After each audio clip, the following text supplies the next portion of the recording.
Australians were once the biggest users of asbestos in the world. A staggering 12.8 million tonnes of asbestos-containing materials were used in Australia between 1920 and 2003. Sadly, this has resulted in us having one of the highest rates of asbestos-related diseases in the world, which kills about 4,000 people every year. That's more than 3 times the annual road toll. Our past love for asbestos means there's a good chance you'll find it lurking somewhere in your local environment. It could be in your home or your neighbours.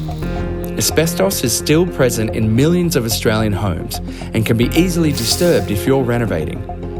Many people aren't even aware of the possibility of asbestos being in their home. You could also find small pieces of asbestos mixed up in soil, particularly on old industrial sites. As a naturally occurring mineral, it can also be found in the ground and can be disturbed during excavation works. You could also find some illegally dumped asbestos in your community. It's really important that asbestos waste is disposed of correctly and at a licensed facility. There are big penalties for the illegal disposal of asbestos, which includes putting it in a domestic rubbish bin, waste skip, or dumping it in the bush. Illegal dumping of asbestos is a big problem and should be reported to your council or Environmental Protection Authority. We all have a responsibility not to harm those around us and keep our environment safe.